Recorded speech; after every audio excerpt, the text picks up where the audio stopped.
Hi, and thanks for joining us for another episode of This Week in Evansville. I'm your host, Johnny Kincaid, along with Janet Douglas. Thanks for making us a part of your day today. And we've got today just a bunch of topics to cover. There's a ton of stuff going on. It's kind of like we're getting to the end of the year, and everybody has just bunched stuff up here into a nice big bundle for us. Probably the start, actually, before we even get to that, I want to talk about the fact that we're going to be going through some new things as we get into the next year for 2024. Yes. Exciting things. The first is going to be the launch of Janet's podcast. Yes, I'm so excited. The View God's Way.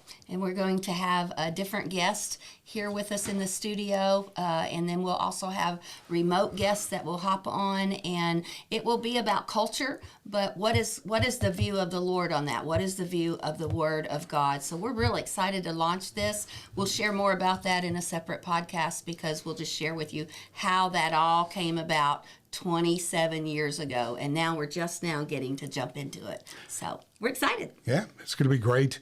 And also, we're making some changes as far as distribution goes to make the podcast more readily available to more people.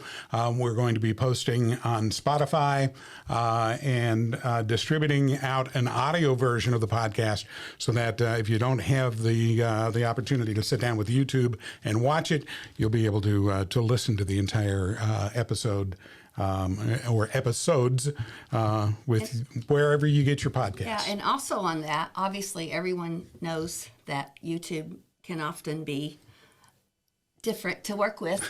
I'm watching my words so that we have an opportunity to have this released. But we want to do more to talk about really what's going on in not only in our city, but in culture, but like in the entire state, the region.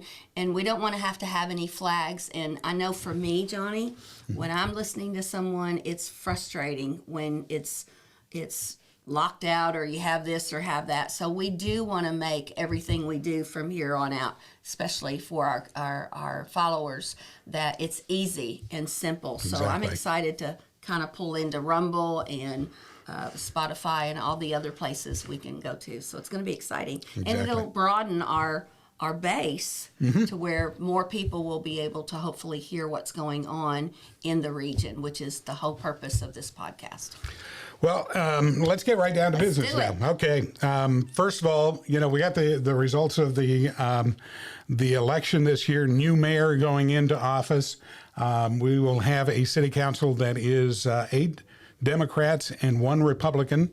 Now, at in the Evansville area here, that's not all that big a deal. Not uncommon. It's not uncommon, and it's really not a big deal because we tend to be very moderate here, so you don't get the extremes on both sides that you find in some places. So we will keep an eye on the city council, obviously. And you have invited her several times to join us on the program, and so we're hoping that once she gets through the process and life is simpler for her, we're hoping that she'll take us up on that, because we would love to hear from her.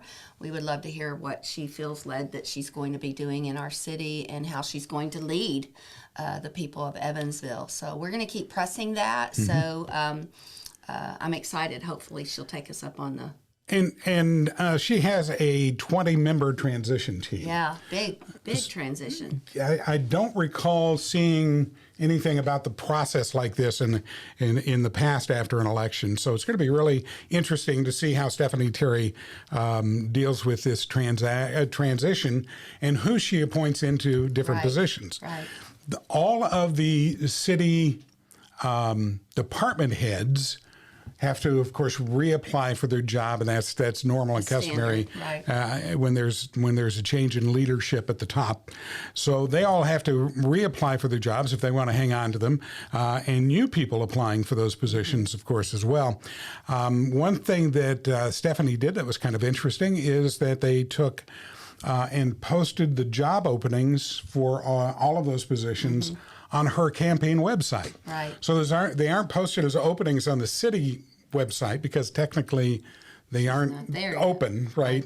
So, but on our campaign site, and they're now looking at applicants for every department head position, including fire chief and police chief. And you know, the rumor was that Philip Smith was going to be. It was a shoo-in for police chief, and that a deal's already been made there. Wink, wink, nod, nod. But we don't know for sure that that's going to be the case. So we'll keep an eye on all of that, and it's going to be really interesting to see what develops as we get closer to the new year and the time for the official transition to take place. Yeah. So maybe one of our listeners might want to apply for some of those applications or those openings that are coming up. So you just look up Stephanie Terry's campaign website, and you'll find all of those job descriptions there. So if you're interested in a position in this administration, you know, I get the impression that Stephanie's not a person that I would expect to see huge numbers of political favors, you know, being done in this process. And I've looked at the people, and I know some of the people that are on our transition team, and I think that they're going to get a kind of a solid grip on all of this. Yeah, absolutely, a good solid base in our city. And speaking of elections, you know, this last election year, we're still talking about the last election. Yes, well, you know, we're not that far away from it. Yeah, it's true. So it's an inside joke. But you know, I looked through. I kind of pour through the numbers after the election is over with, because I know some people were talking about, you know, the fact that the Libertarian is the reason why the Republicans lost. Right. He's not. When you get in and really look at it, did he take some votes away from the Republican? I'm pretty sure he did. Sure. But had the Republican Party done a better job of getting out the vote, that's what would have made the difference. And the simple fact is the Democrats did a better job of getting the vote out in almost every precinct in the city. And that's why we say, you know, if it was only the mayor's race that was impacted in this last election, I'd be all with you saying, yeah, that Libertarian was the spoiler. Right. But it wasn't. It was every single city council seat and in every precinct in the city. So, you know, that just tells me that the Democrats did a stellar job of getting the vote out. Republicans didn't. And let's not forget, that's all the way up to presidential elections. The Democrats seem to have their ducks in a row, if you will. And I don't know if I don't know what it's going to take for us to shift that as, you know, as a Republican Party, if you will. But we've got to make some changes in how we do things. I think the changes are going to happen in leadership. They have to. They have to. And there are people moving right now. They're figuring out the system, because the two-party system is the way it's supposed to work. Is it puts the power at the local grassroots level. Right. And it hasn't been working that way for a while, and it's all been trickling from above. And so there are some folks at the grassroots level that are looking at how do we turn this around. Right. And you know, we're going to talk more about that right around the first of the year, once the time frame opens up for filing for candidacy. Right. We're going to talk in detail about how you become a precinct committee person, regardless of which party you're with, right, and how you become a delegate to the state convention. Yeah. So we want to share that information because it gives the power back to the people at the local level, and we'll talk in more detail about that in the weeks to come. Also, kind of stirring on the election scene is a lawsuit brought by a couple of people from Chandler, Indiana, that was accusing Warrick County of using uncertified and vulnerable voting machines, and that lawsuit has been dismissed. Yeah. Judge Richard Young threw the case out on jurisdictional grounds. And actually, it's been a couple of weeks since that's happened, but it just made it into the newspaper recently. You know, the lawsuit named, of course, county officials as well as the county itself. But again, that's been thrown out of court. One of the movements that is coming about, and part of the reason for this lawsuit, is because electronic voting machines are seen by a lot of people as not being safe and secure. Right. That it might be too easy to manipulate the information, or if the voting machine is connected to the internet, there could be a security breach there, because we've all seen what happens with hackers getting into all kinds of so-called unbreakable systems. So the move is, and the solution that's being proposed, is to move toward paper ballots. Now, and I know that the people who brought this lawsuit are big proponents of paper ballots. Right. Also, just to let you know that it's in a much bigger level than just that lawsuit in Warrick County. Yeah. Our Secretary of State in Indiana, Diego Morales, is also a believer in paper ballots, and I saw him a couple of weeks ago, and I've got to get him on the show. Yes, we do. Because he talked about this subject in a little bit more detail to a group a couple of weeks ago when I saw him, and I was really I was fascinated with the idea, because we tend to think of paper ballots as being less efficient, more difficult to count, you know. Well, we've seen the chads. The hanging chads, all of that stuff, right? And doing a recount becomes, you know, an issue there. But when you look at the vote count, how quickly the vote count gets done under the current system, which the current system, the other thing that people are talking about is doing away with voting centers and going back to voting at your precinct. Because it seemed that when they were doing the precinct level counts, that it worked. It worked. Yes. So that's part of what's on the horizon. That's stuff that the people are going to be talking about and will probably be raised as an issue more than once in the next year coming about. Especially in 2024, because of all the elections, or all the precincts, everything that's coming forward, because there'll be a lot of openings. So we got to have a plan, or they have to have a plan, right? Right. Of which direction. And like you said, the paper ballots have their own issues, but you hear the story, and this is what I hear in the circles of governmental people that I'm talking with, that they say, well, we have to expand our horizons. We have to go with culture. We have to do these things. But, you know, I'm old school, Johnny. So I'm like, why are we changing something that worked? But I also realize that, you know, we are in the 20th century. We got to keep up. That's it. So, yeah. Well, it's going to be a interesting. Yeah, interesting debate taking place.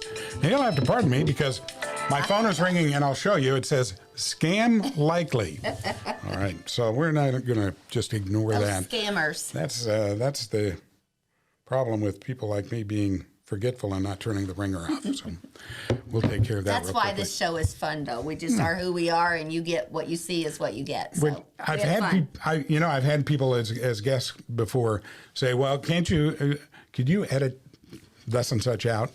And I'm like, "No, because we don't edit. We just roll with it and keep on going." I thought this was kind of interesting. Just a weird side note. Guy's been arrested in Evansville recently. He's a convicted felon, and was apparently not thinking clearly at the time, and threatened the staff in the mayor's office. Vanderbilt County sheriffs took him into custody, and what happened was his car had been towed, and he went to the mayor's office to resolve that, which wrong place. They told him that's police department's issue, not ours, and so he didn't want to take that for an answer, and he was becoming more and more agitated. So they called to get a deputy to come up to the office. Deputy came up just in time to hear the guy saying, "Well, I'll show you what reincarnation is all about." Right. Yeah. And that was enough to constitute a threat, and then he fought with the deputies and so on down the line. So So yay for the deputies that handled it, because I think from what I understand, they handled it very well. And I think you're right. He just was a little agitated, and he just wanted his car. Yep. I know it never ceases to amaze me how people will do things like that. All right, some of the other things that are going on right now that I want to talk about here is that's not necessarily in Evansville, but is going to impact us in Evansville. One is a new project that's being funded. I mean, they've got a ton of funding for this, including from Eli Lilly, and it's called LEAP, and it is involving building a planned area, planned community that includes industrial, commercial, and residential. And they're kind of modeling this after what are called 15-minute cities. If you don't know what 15-minute cities are, it's the new buzzword on the international scene for urban planning and saving the planet. And the idea is to have everything within 15 minutes walking distance of your home. So you would work within 15 minutes walking distance of your home, thereby eliminating the need for your car. And that's not the same as the smart cities that you're hearing the buzzword, because a lot of people are getting that confused, because when I've been speaking about this, they're like, yeah, we know all about the smart city. This isn't that. This is the community that they're trying to control climate in our lives in some way. So here's where the thing, though, has become controversial. This probably would have flew under the radar and been very, very quiet if it wasn't for the fact that where they're putting this, which, and correct me if I'm wrong here, they're placing this development in Lebanon. No, they're in Lafayette. West Lafayette. West Lafayette. Just, it's like 20 minutes from the water from Lebanon, It's 20 minutes from the Indianapolis airport. It's got this great location to it, and then they're going to pull the water for this project, because that's what they didn't develop in coming up with this plan.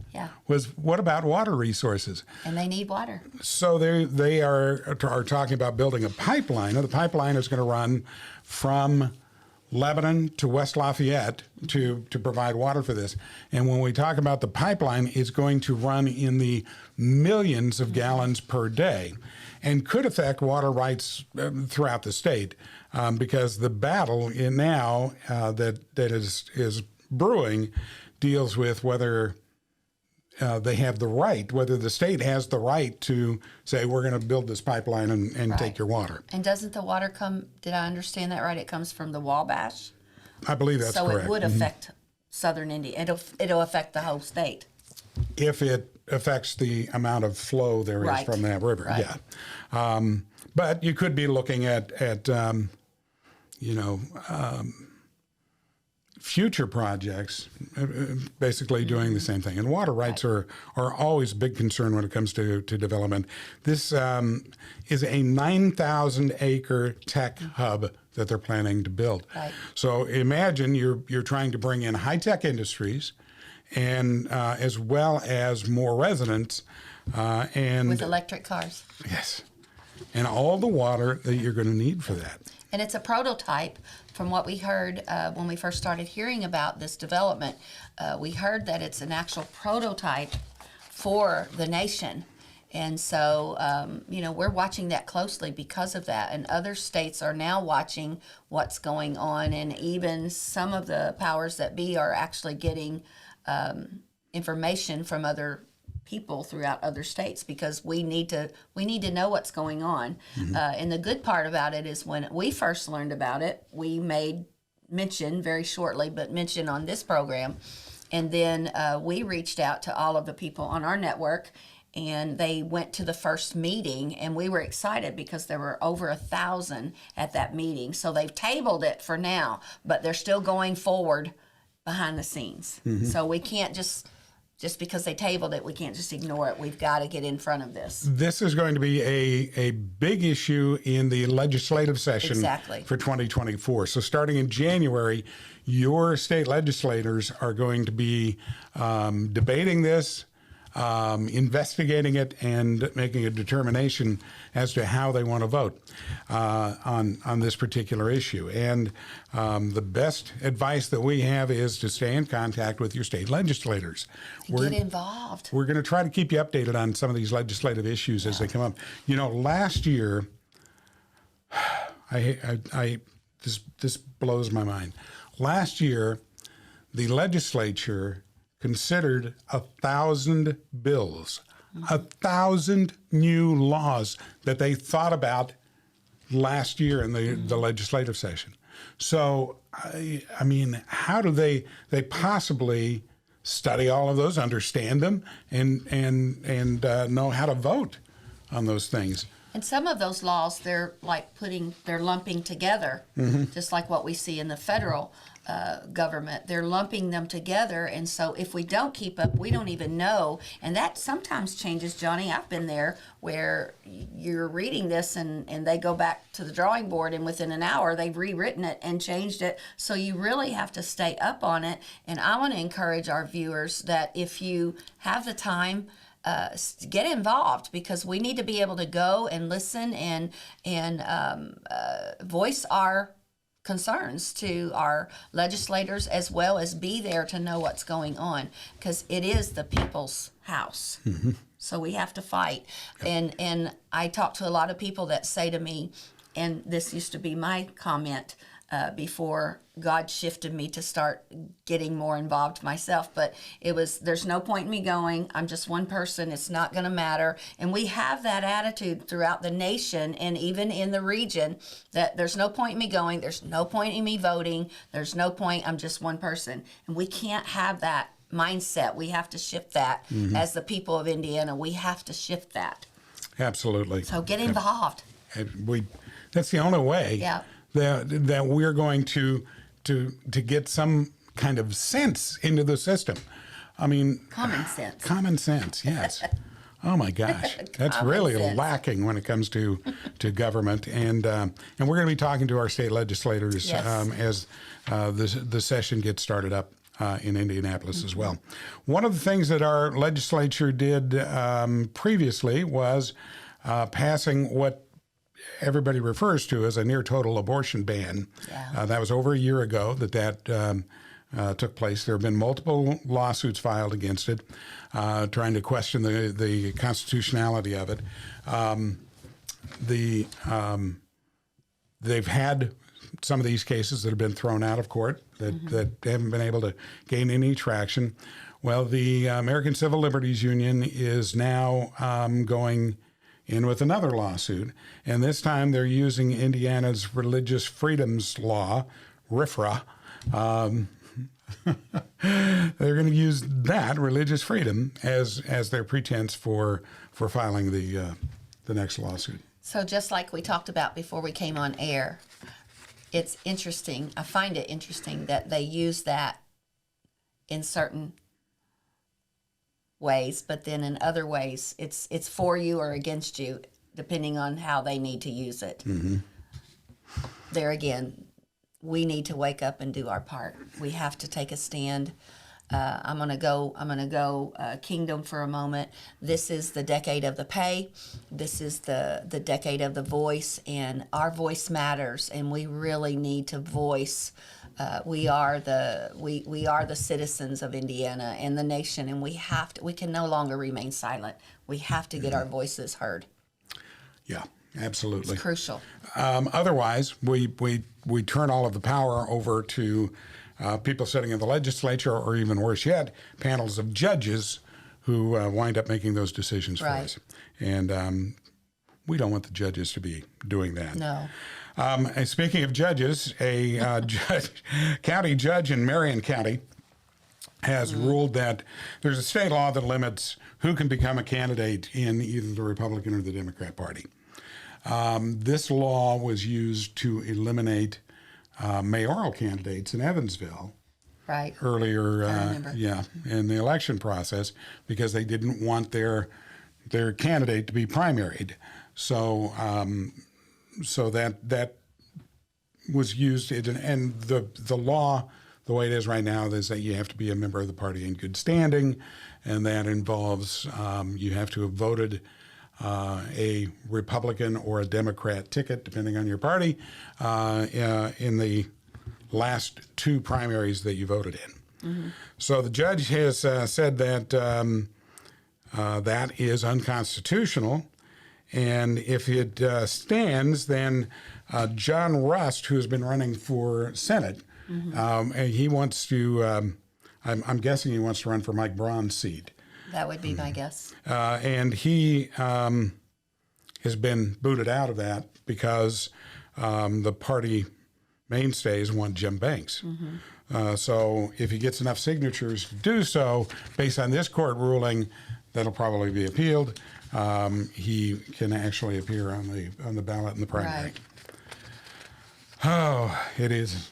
It really, it's overwhelming to just try to keep up with the changes that continue. They come, and it's a lot. It is. Which is why the average person says, I don't have time to get involved. But that's why we do what we do, and that's why we're doing it, and even working on a stronger base of what we do here in the studio so that we can help get the word to you of this is the nuts and bolts, if you will, of what's going on. So you don't have to filter through all of the news and all of that. So we're going to be doing that, especially as we go forward in 2024. And I think what we're already doing is we're expanding even further than Evansville, because we have to get involved with the governmental decisions that are going on in Indianapolis, because it affects the whole state. Absolutely. And at a federal level as well. Things Yes. that happen at the federal level do impact us here on a local level. And, those things that we know are going to have, are going to kind of shake the earth of Evansville, Right. We definitely want to talk about on this show. So we'll be doing kind of continue watching and listening for what's going on federally with legislation as well as locally. Most people are aware that I'm a believer that less government is better. Yes. And that we do more I things agree. closer to home rather than doing them at the federal level. We tend to say, well, the feds have all the resources. Well, that's because the feds take their share of your money Right. before they do anything else. So if we want to bring those resources back where they belong in our home community, then what we've got to do is we've got to get the feds to quit picking our pockets, Right. so that we can do more and more at the local level and have an impact on our communities. Yeah, and even in that, I know several people. It's cliche now. It's funny because several people have said you need to run for this or that in Warrick County, and I laugh because I have no desire. That's not my calling. That's not what I'm called to do. But there are some that are called to that, and I think I'm on my soapbox. We have to understand we are the citizens. The house is ours, and we need to get involved. And maybe God is calling some of you to run for offices at the grassroots level all the way up to the federal. And don't think that can't happen, because all things are possible with God. Exactly. But we need citizens of Indiana running. We don't need people moving in the state and running for office because they've been handpicked. I'm going to go there. Handpicked by somebody because they want to control and or pull in the resources and so forth from Indiana. That's got to stop. It's all about what we do as individuals and making our voices heard. Right. We're gonna kind of keep driving that message Yes, home. we are. As we go through, and probably in every episode we should be saying something about Yes. make your voice heard. Simple as that. All right. Well, that is wow. That went flown fast. by. It really did. We want to just say a thank you. I have in the past couple of times that I've been out doing things in the public, I have heard some really nice comments. A student from University of Evansville even stopped me one evening and was sharing about listening to the show. And one of the things that people are saying they really like have been the candidate interviews because, we really strive to not to not tip our hand to our belief, but to let the candidate speak what the truth that they need to speak, and let you decide from there. And so people have been very appreciative of that. And what I want you to know is that in the upcoming gubernatorial race, we're going to be doing the same thing. Absolutely. The statewide races are truly important to our local community, as well as to the entire state. So we'll be giving you more on that as we go along. So thank you for taking the time to join us, and we hope that you'll join us again. Be sure. Oh yeah, you gotta click on the like thing, like and share and subscribe. Subscribe is really important because then you get a notification every time a new episode pops up. So please do that, and then join us on our next episode of This Week in Evansville.